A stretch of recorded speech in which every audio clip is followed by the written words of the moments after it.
अभी हम लोग स्टार्ट कर रहे हैं कंपाउंडिंग ऑफ ऑफेंस। कंपाउंडिंग का मतलब होता है कि हम लोग पैसा पे करके ओके इम्प्रिजनमेंट को बचा दे।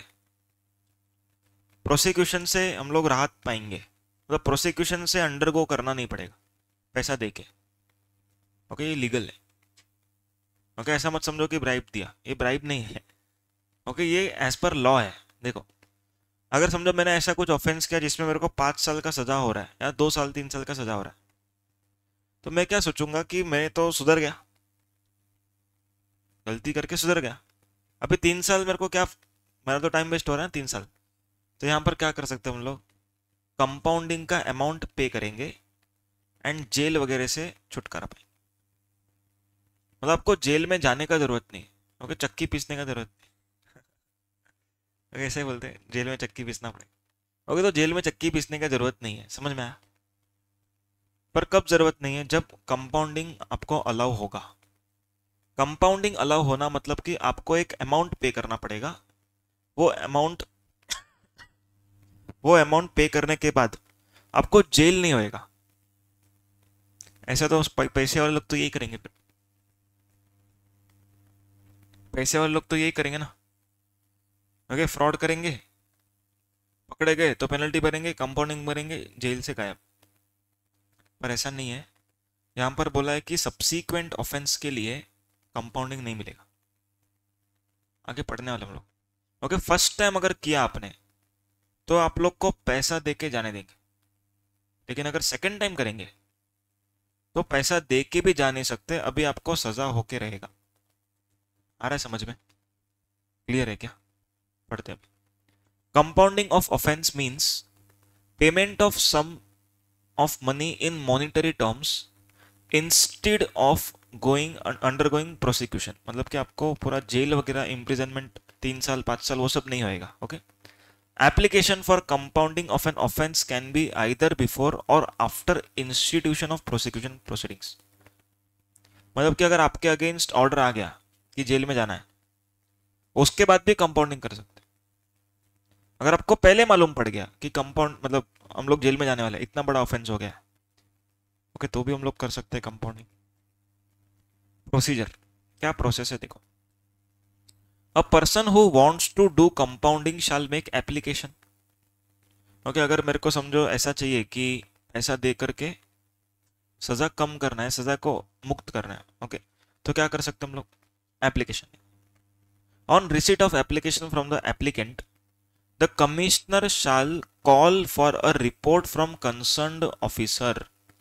ओके, ऑफिसर से वो रिपोर्ट मंगवाएगा कि ये पर्सन ने आपके साथ मतलब बहसबाजी किया, ओके, आपके साथ मतलब कोऑपरेट किया कि नहीं किया, वो बताओ। ओके, या हर बार आपको रोकते रहा काम करने में, मतलब वो नेचर जान रहा है उस पर्सन का। ओके, अगर अतरंगी रहेगा वो पर्सन तो कंपाउंडिंग देगा ही नहीं। वो बोलेगा कि बराबर है कि नहीं, वो चेक करेंगे कंपाउंडिंग देने के पहले।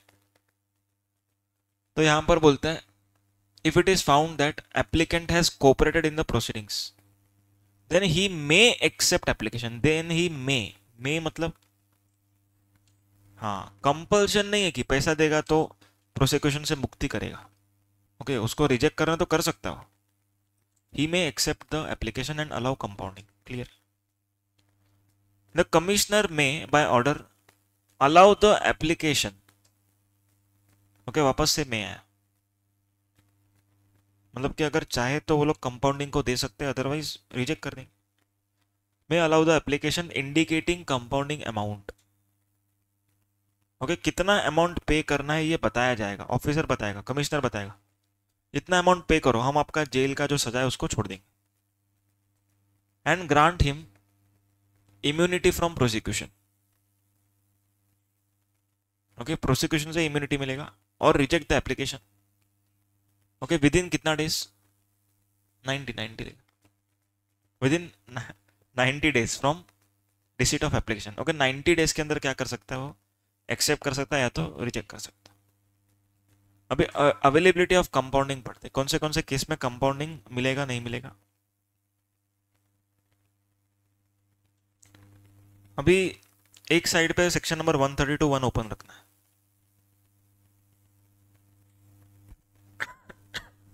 ओके, एक साइड पे 132(1) को ओपन रखो। ओके, यहाँ पर जो भी ऑफेंस हम लोग देखेंगे तुरंत उधर जाके चेक करने का, बराबर। इंस्पेक्शन के चैप्टर में जाओ, उधर 132 मिलेगा। क्या बोलते हैं देखो, offences of 132(1) A to F, A से लेकर के एफ तक के ऑफेंस के लिए कंपाउंडिंग मिलेगा कि नहीं वो बता रहे। If already compounding is allowed, then for subsequent prosecution compounding is not allowed. हम लोगों ने अभी भी डिस्कस किया थोड़े। एक बार अगर गलती का first time okay, second time नहीं मिले तो देखो क्या लिखा, if already compounding is allowed, मतलब पिछली बार आपको मिल गया था ऐसा कुछ रिलीफ, अगली बार नहीं मिलेगा। अभी ऑफेंस पढ़ लो जरा एक बार, 131 ABCD से लेकर के F तक। ओके, ए से लेके F तक पढ़ लो खाली ऑफेंस।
पढ़ा,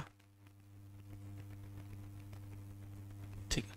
अगला देखो, अगला कट हो गया है 132(1) G J and K। क्यों कट किया है?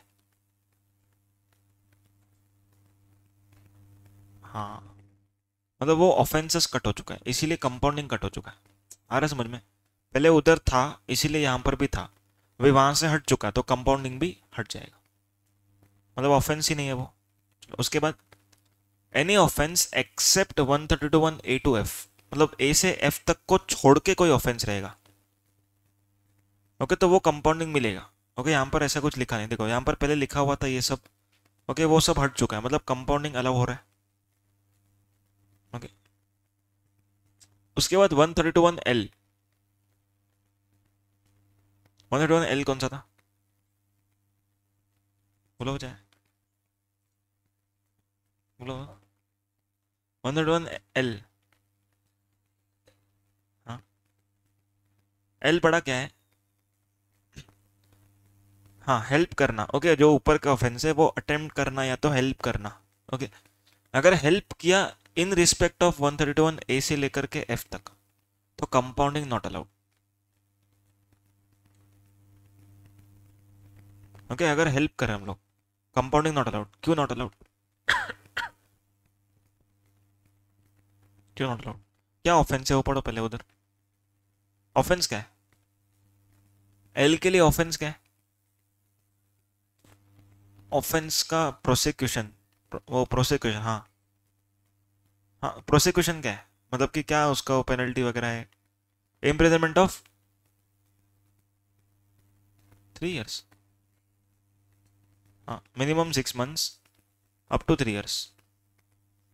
हाँ, minimum 6 months and up to 3 years, मतलब कि ये जो पर्सन हेल्प कर रहा है, अगर तो गवर्नमेंट इसके अगेंस्ट कोई हैवी स्टेप लेगा नहीं, क्योंकि इसने अटेम्प्ट किया थोड़ी है। तो गवर्नमेंट को मालूम है कि हम लोग इसके ऊपर इतना एलिगेशन लगाएंगे ही नहीं। Okay, in respect of 132(1) A से लेकर के F तक तो कंपाउंडिंग अलाउड नहीं है। ओके, कंपाउंडिंग अलाउड नहीं है, इसका क्या मतलब है? हाँ, पैसा दे के छूट नहीं सकता है, बट एक्चुअल में देखेंगे अगर गवर्नमेंट 131 ABCD वाले को फर्स्ट टाइम दे रहा है तो इसको देना चाहिए। देखो, समझ में आ रहा है कुछ? 131 ABCD ज्यादा हैवी था, एल तो कुछ भी नहीं है, पर ABCD को बोलते हैं कि कंपाउंडिंग फर्स्ट टाइम मिलेगा, सेकंड टाइम नहीं मिलेगा, एंड इसको बोलेगा कि कंपाउंडिंग के लिए मिलेगा ही नहीं। ओके, इसका इंटरप्रिटेशन ये है कि गवर्नमेंट इसको कभी भी बड़ा प्रोसिक्यूशन देगा ही नहीं। हाँ, इसके लिए बोला कि कंपाउंडिंग नॉट अलाउड। हाँ, पर्सन अरेस्ट नहीं हो सकता है, लेकिन इम्प्रिजन तो हो सकता है, कस्टडी में ले सकते हैं उसको, लेकिन 3 साल तक कस्टडी थोड़ी देंगे। सिंपल, तो कंपाउंडिंग का जरूरत है ही नहीं इधर, कंपाउंडिंग नॉट अलाउड। ओके, आगे ये पढ़ो, यहां पर देखो, other cases in which compounding is not allowed. Other cases in which compounding is not allowed. पहला, कंपाउंडिंग इज नॉट अलाउड बोला, नॉट अलाउड मतलब फर्स्ट टाइम वाले को भी नहीं मिलेगा। देखो क्या बोला है, कंपाउंडिंग इज नॉट अलाउड। अभी हम लोगों ने ऊपर यहां पर पढ़ा 131 ABCD के लिए फर्स्ट टाइम अलाउ किया, सब्सिक्वेंट अलाउ नहीं करेंगे, लेकिन अभी नीचे जो हम लोग पढ़ेंगे उसमें फर्स्ट टाइम भी अलाउ नहीं करेंगे। कौन सा ऑफेंस है देखो, हाँ 132(1)B। क्या बी ऑफेंस क्या है देखो, बहुत इंपॉर्टेंट ऑफेंस होगा फिर।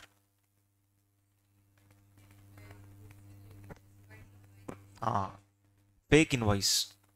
अगर आपने फेक इनवॉइस बनाया है तो आपको कंपाउंडिंग नहीं मिलेगा। आ रहा है कुछ समझ में? फेक इनवॉइस बनाने पर कंपाउंडिंग नहीं मिलेगा।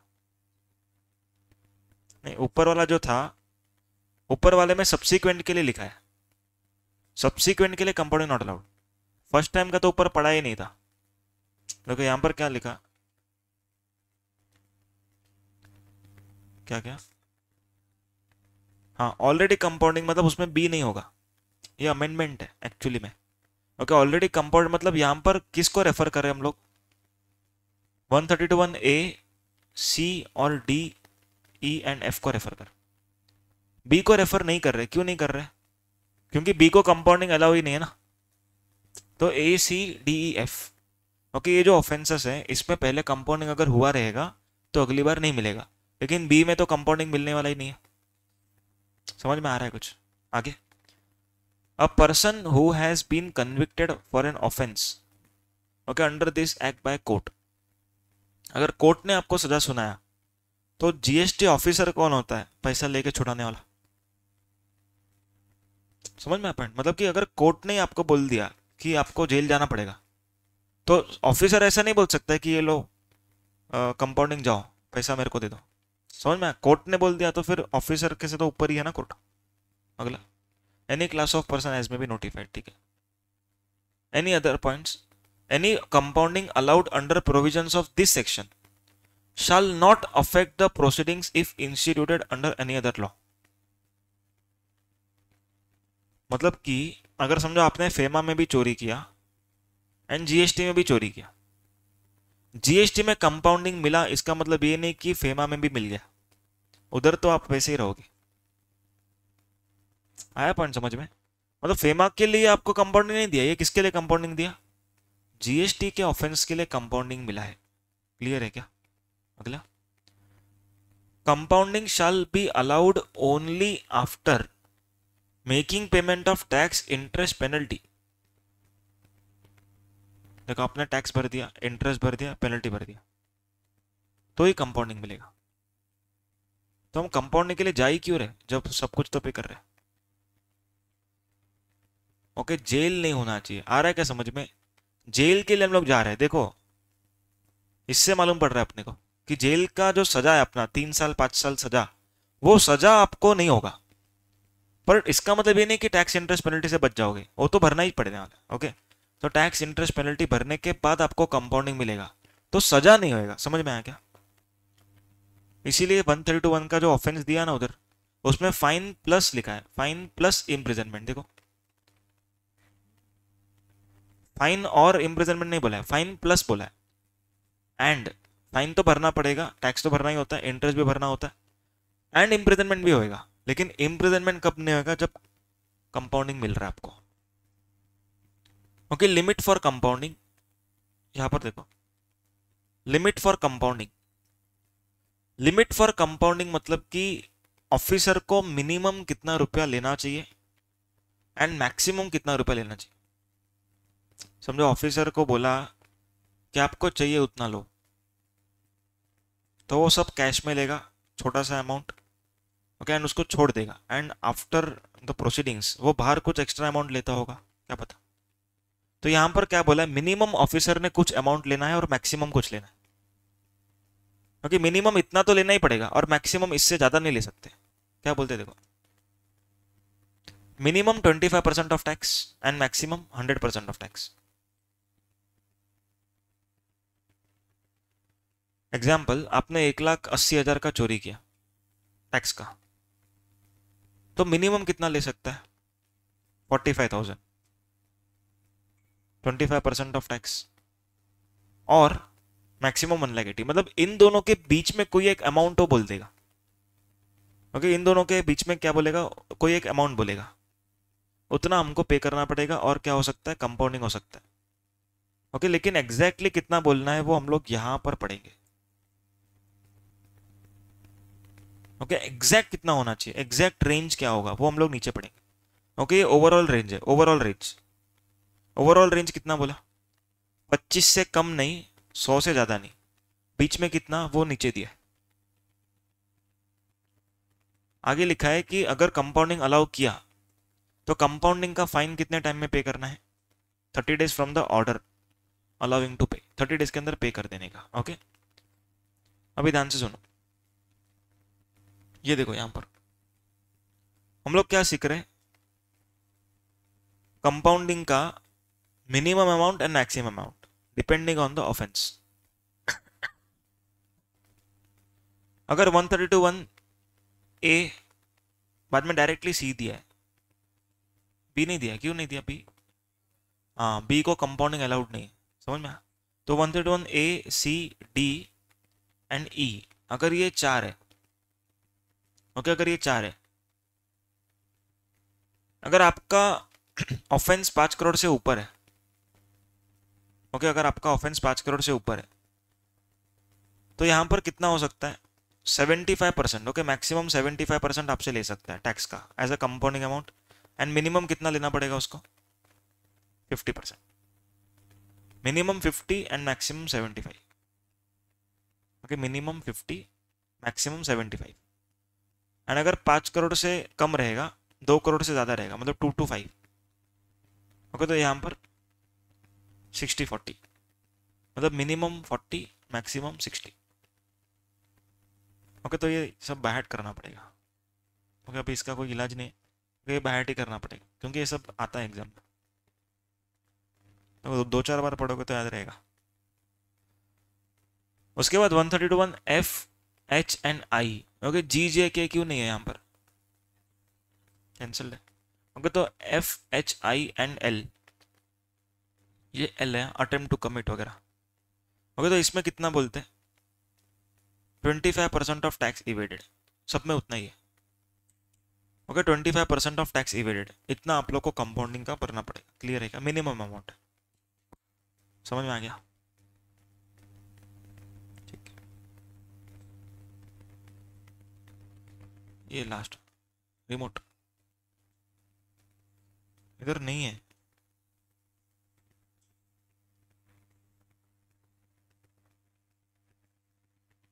ओके, एक बार कंपाउंडिंग खुद से थोड़ा गो थ्रू करो, थोड़ा सा आइडिया लो, एक बार वापस से कंपाउंडिंग गो थ्रू करो एक बार। ओके, जितना हो सके उतना ट्राई करो।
देखो एक बार रिपीट कर देता हूँ कंपाउंडिंग का, कौन से ऑफेंस में मिलेगा नहीं मिलेगा।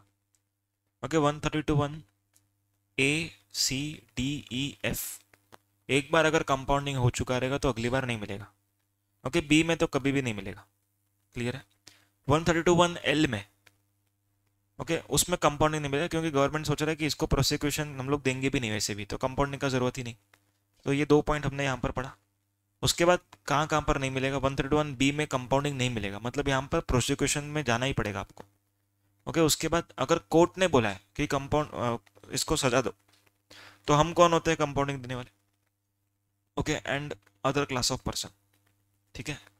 उसके बाद कंपाउंडिंग का फाइन देखा हम लोगों ने, नॉर्मली मिनिमम 25 मैक्सिमम 100। ओके इतना होना चाहिए, मिनिमम 25 मैक्सिमम 100। ओके लेकिन अगर 131 ए सी डी एंड ई ये 4 रहेगा, ओके इसमें कितना बोला 75 50 एंड उधर 60 40।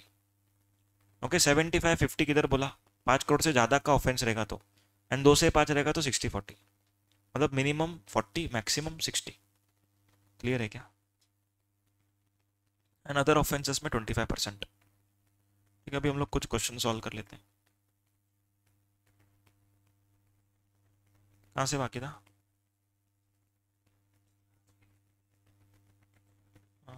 हाँ इसके बाद से question 17।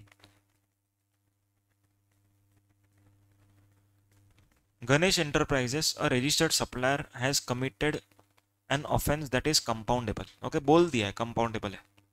Department has instituted prosecution, मतलब प्रोसिक्यूशन स्टार्ट हो गया, क्या कंपाउंडिंग कर सकते हैं।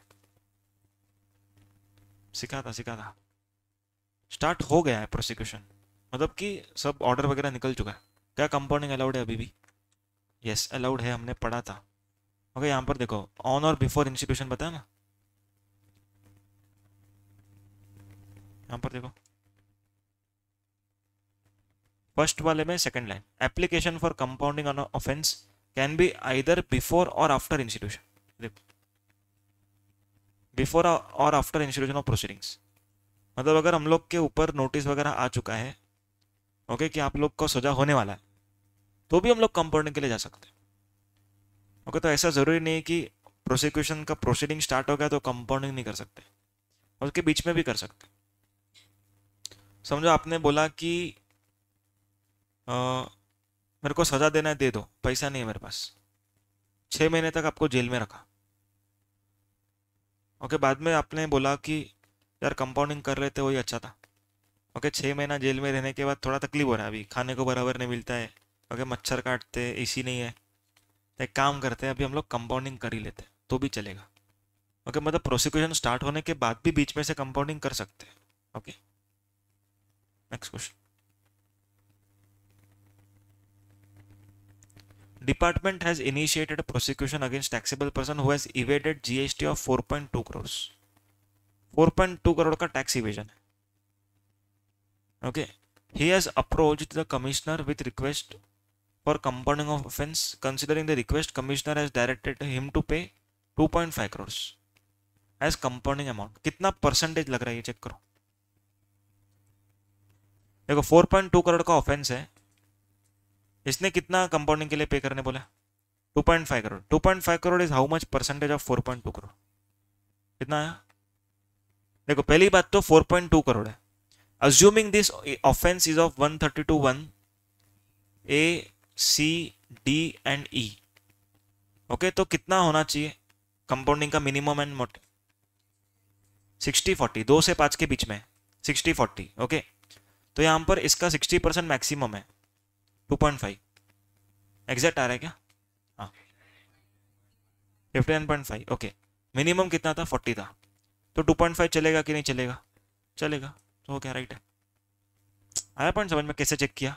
ओके लिमिट के बीच में होना चाहिए, लिमिट से ज्यादा भी नहीं लिमिट से कम भी नहीं, इसके बीच में 60-40 के बीच में। अगला where an offense is committable where an offense under GST is committed by a taxable person being trust, okay, who are deemed to be guilty of offense। okay, मतलब कि ट्रस्ट ने अगर ऑफेंस किया रहेगा तो कौन गिल्टी माना जाएगा, तो जो भी ट्रस्टी होगा ओके वो सब वो हम लोग पढ़ेंगे बाद में, 137 का ही बाद में पढ़ेंगे। उसके बाद ये वाला question number 22, Arjun has committed an offence under GST which can be compounded as per provisions. He has paid the tax amount of 10 lakh involved in an offence. He wishes to apply for compounding. You are required to compute the minimum and maximum amount, okay, payable, compounding payable. अभी यहाँ पर हम लोग को assumptions लिखना पड़ेगा। देखो पहले तो broad लिखना पड़ेगा, मतलब कि जो overall limit है, overall limit क्या है, 25% से ज़्यादा होना चाहिए एंड 100% से कम होना चाहिए, ये ब्रॉड लिमिट है। एंड इसके अंदर भी स्पेसिफाइड लिमिट्स है। अगर 132(1) ए सी डी एंड ई का रहेगा, ओके, यहाँ पर since the tax amount is 10 lakh rupees, मतलब कि बिलो 2 करोड़, ओके, मतलब 2 से 5 के बीच में भी नहीं है एंड 5 से ज़्यादा भी नहीं है, ओके, तो यहाँ पर इसको कवर नहीं करेंगे। ओके, यहाँ पर 25 से 100 के बीच में जो रखना वो रख सकता है। ओके, अदर ऑफेंसेस के लिए हम लोगों ने देखा था 25% है। ओके, ये अदर ऑफेंसेस है ना सारे, अदर ऑफेंस के लिए कितना बोला, 25%। So it should be minimum 25 and maximum 100, इन दोनों के बीच में कुछ भी रख सकता है, at the discretion of officer, at the discretion of officer, officer को जो रखना है वो रख सकता है। लेकिन हम लोग को और एक नोट लिखना पड़ेगा कि ये जो अमाउंट रहेगा ये 75% से ज़्यादा नहीं होना चाहिए, ओके, एंड 60% से ज़्यादा नहीं होना चाहिए। देखो अगर 2 करोड़ से 5 करोड़ के लिए एंड 5 करोड़ से ज़्यादा के लिए भी मैक्सिमम 75 है, तो 10 लाख के लिए तो कम ही होना चाहिए। नहीं समझा? देखो 132(1) ए सी डी ई ये बड़े बड़े ऑफेंस है, बड़े बड़े ऑफेंस में भी अगर 5 करोड़ के ऊपर है तो भी मैक्सिमम कितना बोला था, 5 करोड़ से ऊपर है तो भी मैक्सिमम 75, तो इस ऑफेंस के लिए वो 100% नहीं लगा सकता है, 10 लाख का टैक्स है ना। हाँ, लिमिट 60-40 से नीचे ही होना चाहिए आंसर, ओके, तो about 25 and up to prescribe limit. Clear है क्या? Okay, that's it. अभी हम लोग जो अनइम्पोर्टेंट सेक्शन है वो वाले कर लेते हैं। ओके, कुछ काम का नहीं है सेक्शंस, छोड़ के गए तो भी चलेगा ये वाला, ओके, ये पूरा का पूरा छोड़ दिया तो भी चलेगा। हाँ देखो करने को तो कितना भी करो कम ही है, ओके, एक रिस्क होना चाहिए कैलकुलेटेड, टाइम को भी देखना है, 8 सब्जेक्ट को देखना है, 6 सब्जेक्ट को अभी तो, ओके, तो वो सब देख के करना है। ऐसा नहीं कि सब कुछ करते बैठे और इम्पोर्टेंट वाला देखा ही नहीं, तो इम्पोर्टेंट के चक्कर मतलब अनइम्पोर्टेंट के चक्कर में इम्पोर्टेंट वाले को टाइम नहीं दिया, ऐसा नहीं होना चाहिए, सबको इक्वल टाइम देना है। ओके, सेक्शन 31, कॉन्फिस्केशन और penalty not to interfere with other punishments. Okay, मतलब कि जो भी आप लोग के ऊपर पनिशमेंट वगैरह हुआ है, ओके, कॉन्फिस्केशन वगैरह किया है, तो बाकी के जो प्रोसीडिंग चालू है, मतलब समझो आपने रिडम्पशन फाइन दे दिया एग्जाम्पल, तो आपका गुड्स छोड़ दिया जीएसटी में, लेकिन हो सकता है ये गुड्स इनकम टैक्स में सीज कर ले वो, ओके, तो इनकम टैक्स का अपना प्रोविजन लगेगा, तो यहाँ पर कन्फिस्केटेड गुड्स छूटा मतलब जीएसटी में छूटा। क्लियर है पॉइंट?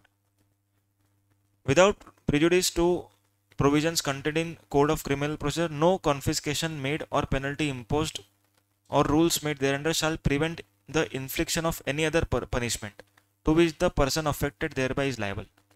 ओके, अगर आप दूसरे सेक्शंस में या फिर दूसरे एक्ट में लायबल हो तो वो तो आपके ऊपर लगेगा ही। ओके, ये पेनल्टी जीएसटी का है। 132 ये तो अपना पूरा हुआ, 132(1) ABCD वगैरह पूरा वही सेक्शन था। 133 liability of officer and certain other person. An officer is not required to disclose any information. कल ही हम लोगों ने पढ़ा, ओके, कॉन्फिडेंशियल रखना पड़ेगा उसको, लेकिन कुछ कुछ जगहों पर वो बता सकता है, ओके, लेकिन जिधर उसको नहीं बताना था और उसने बताया तो कितना पेनल्टी हो देगी। An officer is not required to disclose any information to anyone which is obtained under section 150 and 151 except as his duty, मतलब जिधर उसको बताने को अलाउ किया है उसको छोड़ के वो किसको नहीं बता सकता है, आपके कॉम्पिटिटर को नहीं बता सकता आपका टर्नओवर कितना है, आपके क्लाइंट कौन कौन है। अगर उसने बताया, however if it disclose, then penalty कितना लगेगा, ओके, इम्प्रिजनमेंट 6 महीने का होएगा विथ फाइन। देखो और लिखा है यहाँ पर, मतलब दोनों भी लग सकता है, दोनों में से एक भी लग सकता है। 6 महीने का इम्प्रिजनमेंट और fine which may extend up to 25,000। A person shall be prosecuted for an offence under this section if he is government servant, in case of government servant, with the previous sanction of government only, and if he is other than government servant, with the previous sanction of commissioner only। Okay, government servant मतलब कि समझो assistant commissioner है, deputy commissioner है, वो सब government servant है। लेकिन कोई ऑफिसर है, ऐसा ही क्या बोलते, पीए रहता, मतलब पीए ऐसा रहता है ना, असिस्टेंट कमिश्नर ऑफिसर के बाहर बैठता है, जिधर हम लोग एक्नॉलेजमेंट लेके आते, समझो उसके पास भी इंफॉर्मेशन है, उसने डिस्क्लोज किया, तो फिर हम लोग कमिश्नर के अप्रूवल के बाद उसको सजा देंगे। एंड अगर गवर्नमेंट सर्वेंट रहा, मतलब असिस्टेंट कमिश्नर, जॉइंट कमिश्नर, ये सब गवर्नमेंट सर्वेंट्स हैं, ओके, अगर ये लोग रहे तो हम लोग गवर्नमेंट के अप्रूवल के बाद इन लोग को प्रोसिक्यूशन वगैरह कर सकते। Section number 134, no court shall take cognizance of any offence punishable under this act except with the previous sanction of commissioner. No court inferior to that of magistrate of first class shall try any such offense। मतलब यहां पर बोला कि अगर आपने 5 करोड़ के ऊपर का ऑफेंस किया, मतलब कॉग्नाइजेबल ऑफेंस है, तो कॉग्नाइजेंस लेना है, मतलब बिना अरेस्ट वारंट के आपको अरेस्ट कर सकते हैं, ओके। लेकिन यहां पर बोलते हैं कि कोई कोर्ट वगैरह बीच में नहीं आएगा, ओके। कमिश्नर ने सैंक्शन किया कि इसको अरेस्ट कर लो, ओके, कमिश्नर के ऊपर है सब, कोई कोर्ट बीच में नहीं आएगा। कब नहीं आएगा, जब कॉग्नाइजेबल ऑफेंस होगा, ओके। नॉन कॉग्नाइजेबल ऑफेंस होगा तो कोर्ट के परमिशन के बिना तो हम लोग अरेस्ट ही नहीं कर सकते, ठीक है। Section number 135, presumption as to culpable mental state in any prosecution for an offense under this act which requires culpable mental state on the part of the accused, the court shall presume the existence of such mental state। okay, इसका मतलब क्या देखो, culpable mental state मतलब कि includes intention, motive and knowledge of fact and belief or reason to believe or fact। कभी भी हम लोग को अगर प्रूव करना होता है कि इंटेंशन टू इवेट टैक्स है, देखो हम लोगों ने देखा था बहुत सारे ऑफेंस ऐसे हैं जिसमें क्या लिखा है, with an intent to evade tax. पर अभी ऑफिसर हम लोग का माइंड कैसे पढ़ सकता है कि आपका इंटेंशन था कि नहीं, ओके। तो कल्पेबल मेंटल स्टेट है कि नहीं वो हम लोग को यहाँ पर प्रिज्यूम करना पड़ेगा कि था ही, आपका इंटेंशन था कि नहीं, ओके। वो हम लोग आपको देख के माइंड रीडिंग नहीं कर सकते, तो क्या मानना पड़ेगा, था ही। तो था ही ऐसा मानने के लिए क्या लिखा है, सेक्शन नंबर 135 लिखा है, प्रिजम्पशन करेंगे, हम लोग मान लेंगे कि आपका माइंड वैसा ही था, इंटेंशन था, आपको मालूम था गलत हो रहा है पर फिर भी आपने किया, ऐसा मान लेंगे, ओके। मतलब यहां पर आपको प्रूव करना पड़ेगा कि नहीं था।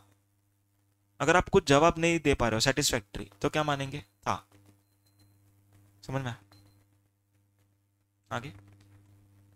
Section number 137, offences by companies, okay. Companies कुछ ऑफेंस करता है, उसमें क्या है देखो, offence committed by companies in case where offence is committed by company.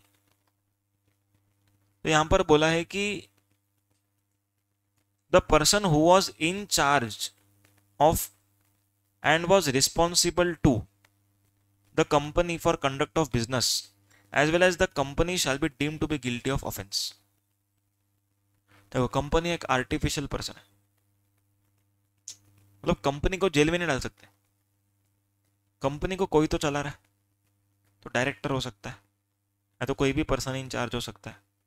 तो गवर्नमेंट क्या बोल रहा है कि इन लोग को हम लोग क्या करेंगे, ऑफेंसेस के लिए गिल्टी मानेंगे, ठीक है। If it is proved that offence has been committed due to consent or negligence of director, manager or secretary or any other officer of the company, such director, manager, secretary or other officer shall be deemed to be guilty.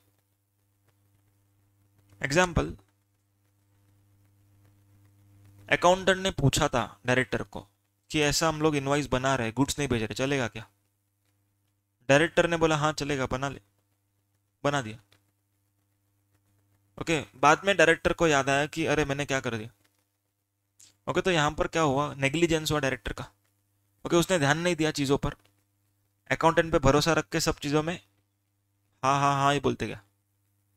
Okay, तो इसको negligence बोलेंगे, director को क्या करेंगे, punish कर देंगे। Offences committed by partnership firm. Okay, partnership firm, LLP, HUF और trust.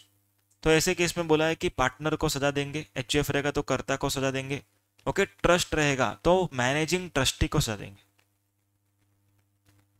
देखो एक क्वेश्चन बीच में आया था। ओके, ट्रस्ट रहेगा तो किसको सजा मिलेगा, मैनेजिंग ट्रस्टी को। ओके, ट्रस्ट, बहुत लोगों ने मिलकर पैसा देकर के ट्रस्ट बनाया। ओके, ट्रस्ट को जेल में नहीं डाल सकते, ट्रस्टी को डाल सकते हैं, क्योंकि ट्रस्टी करता धरता है ना उसका। If the above person proves that offence was committed without his knowledge.